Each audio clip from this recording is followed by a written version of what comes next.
تم اس باغ کی، اس مکان کی کیا قیمت کرتے ہو؟ اس نے کہا یا سیدی، میں جنتی محل کے بدلے ہی یہ باغ آپ کو دے سکتا ہوں۔ آپ نے فرمایا میں بھلا کون ہوتا ہوں جو مجھ سے جنتی محل مانگ رہے ہو؟ مجھ سے دنیا کی جو چیز چاہو مانگ لو۔ اس نے کہا مجھے دنیا کی کوئی چیز نہیں چاہیے۔ آپ نے اپنا سر جھکایا، چہرے کی رنگت تبدیل ہو کر پیلی پڑ گئی۔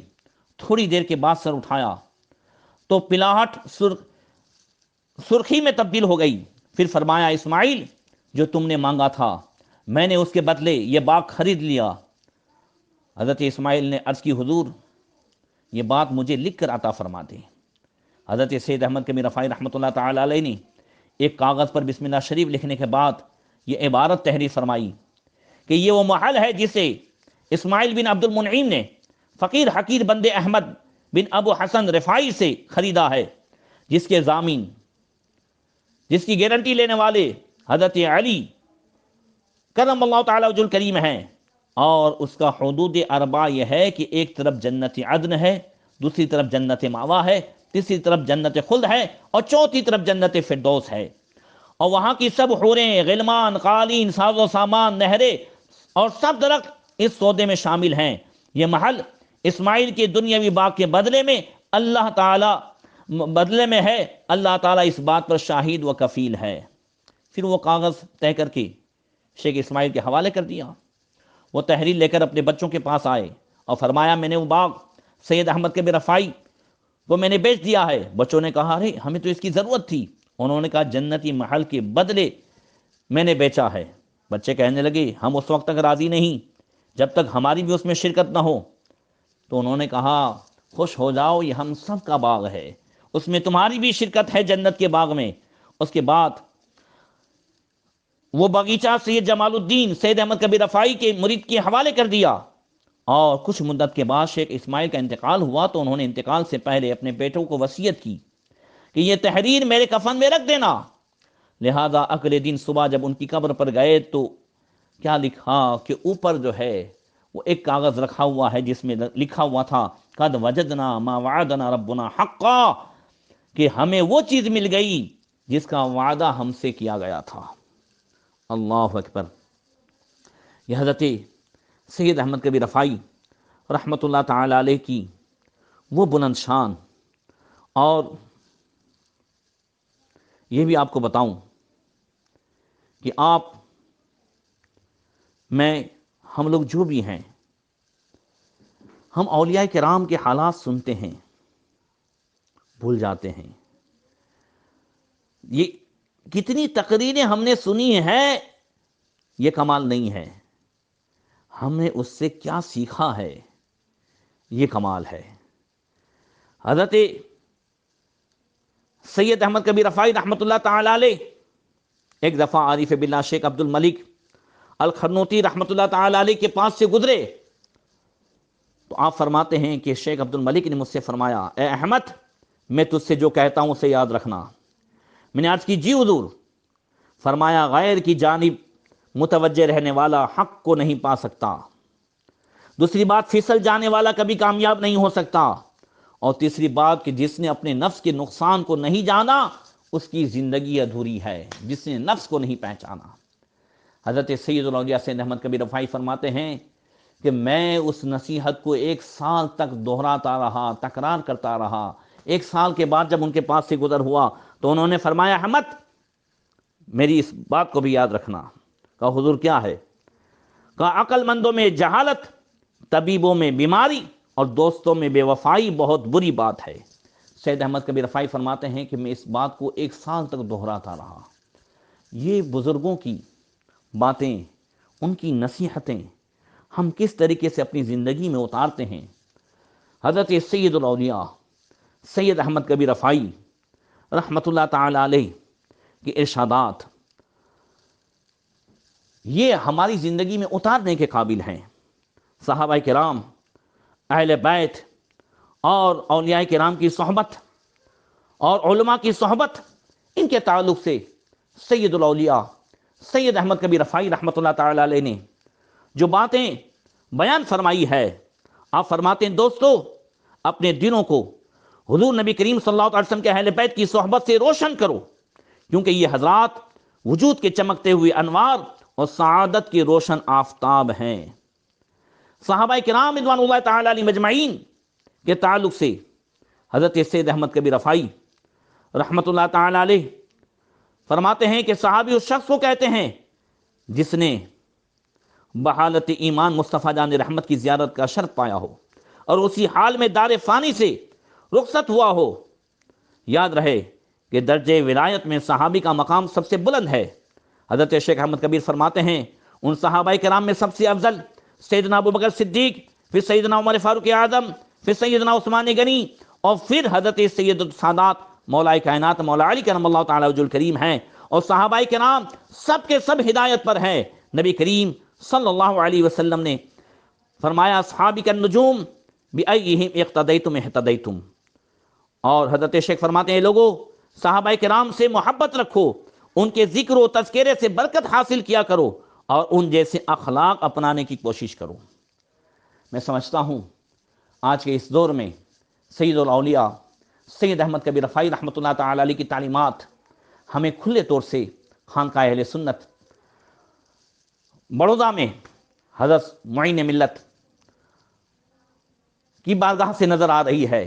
صحابہ کرام کی یادیں، اولیاء کرام کی یادیں، اور کیوں نہ ہو حضور سید الاولیاء سید احمد کبیر رفاعی کی تعلیمات کو لے کر سن ہجری 1035 میں ایشیا خن میں سب سے پہلے آپ کے 15ویں جانشین حضرت محبوب اللہ خواجہ عبد الرحیم الرفاعی رحمۃ اللہ تعالی علیہ وہاں سے تشریف لائے، جن کی پیدائش تو مدینہ منورہ ہوئی تھی،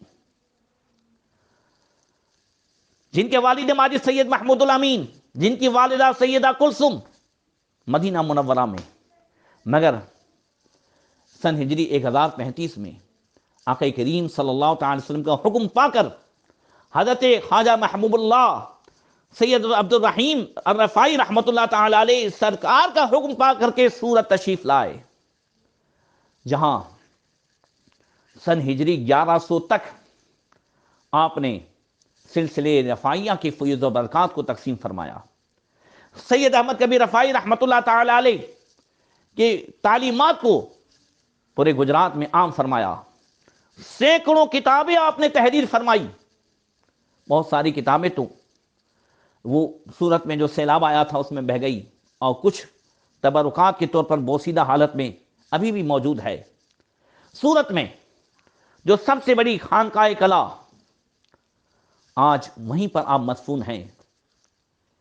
آج بھی 21 جمادی الاولیٰ کو حضرت خواجہ محبوب اللہ عبد الرحیم رفاعی رحمۃ اللہ تعالی علیہ کے عرس کے موقع پر یہ کرامت زمان زد عام ہے کہ آپ کے عرس کے دن جو ہے وہ آپ کی خانقاہ میں، آپ کے مزار میں زہر پلایا جاتا ہے تو بھی اثر نہیں ہوتا ہے۔ یہ کرامت، یہ اللہ کی دی ہوئی طاقت منکرین اولیاء اور دشمن اولیاء کے چہرے پر تماچا ہے، اور اولیاء کرام کی طاقت کی بین دلیل ہے۔ حضرت سیدنا محبوب اللہ عبد الرحیم الرفاعی رحمۃ اللہ تعالی علیہ کا وصال سن ہجری 1100 میں 21 جمادی الاولیٰ کو ہوا، اور آپ کے صاحبزادے، بڑے صاحبزادے حضرت سیدنا سید یوسف سیف اللہ رحمۃ اللہ تعالی علیہ خانقاہ کلا صورت میں اس کے سجادہ نشین ہوئے، اور آپ کے بعد سے لے کر اور سجادہ نشین ہوتے رہے۔ سن ہجری 1374 تک 1374 میں سید سلیم اللہ رفاعی سجادہ نشین ہوئے، 1441 تک بڑے اچھے شفیق تھے۔ اس فقیر سے بھی کبھی جو ہے مقابلے قلت کے تعلق سے، کبھی فتح کے تعلق سے فون میں باتیں ہوا کرتی تھیں۔ اللہ تبارک و تعالیٰ ان کی مغفرت فرمائے، درجات بلند فرمائے۔ اور آج سن ہجری 1441 سے ان کے صاحبزادے بڑی خانقاہ میں، خانقاہ کلا میں سجادہ نشین ہیں۔ اللہ تبارک و تعالیٰ سلسلے رفاعیہ کے برکات سے ہم سب کو مالا مال فرمائیں۔ خانقاہ اہل سنت سے بھی اس سلسلہ کا فیض جو حضور عظیم ملت کے واسطے سے، حضور معین ملت کے واسطے سے جو بٹ رہا ہے، اللہ تبارک و تعالیٰ اس فیض سے مستفید ہونے کی ہم سب کو توفیق عطا فرمائے۔ السلام علیکم ورحمۃ اللہ وبرکاتہ۔